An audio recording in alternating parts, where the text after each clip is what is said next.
Hi guys, this is your Gem in here, Tarot Reader. So alamin natin ang reading mo for today. Just a reminder, this is a general reading, so this may or may not resonate with you, so don't take it personally. This is just a guide.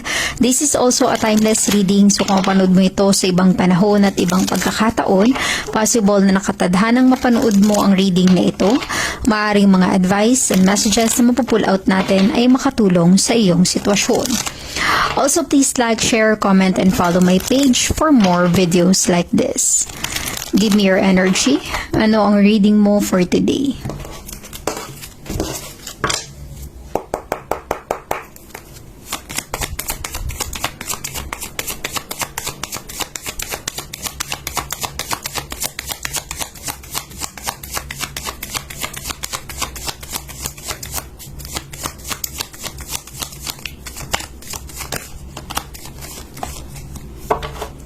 Okay, you have here the Six of Cups, a water sign. Maaaring ikaw ay water sign, Cancer, Scorpio, and Pisces, or posibleng connected ka with a water sign, Cancer, Scorpio, and Pisces.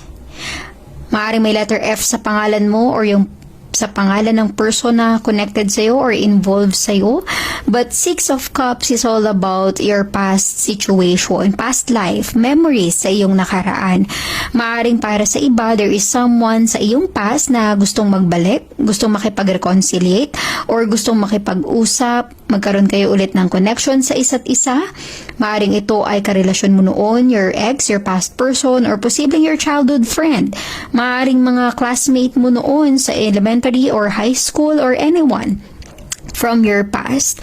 Kumbaga, nafe-feel ko para sa iba, mga alaala sa nakaraan ay magbabalik sa buhay mo. Okay?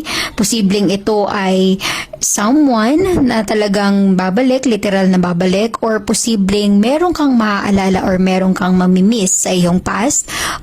Possible din na there is someone sa iyong past na namimiss ka or naaalala ka or naiisip ka. Okay? Posible rin na ma-encounter mo ito, yung pagka-miss, through music. Meron ka biglang naisip na nagpaalala ng iyong nakaraan. Meron kang napakinggan na mga kanta na bumabalik sa iyong nakaraan. So, Six of Cups is all about your feelings and emotion. Ibig sabihin ito, malapit ito sa puso mo. Ibig sabihin yan, maaaring there is someone na gustong makipag-reconciliate, makipag-ayos. Kung hindi kayo naging, kung ang paghihiwalay nyo ng person na ito ay hindi in good terms. Kumbaga, hindi kayo okay, nagkaroon kayo ng problema, nagkaroon kayo ng hindi magandang paghihiwalayan, okay? So, para bang gustong maitama kung ano yung mga pagkakamaling nagawa sa nakaraan.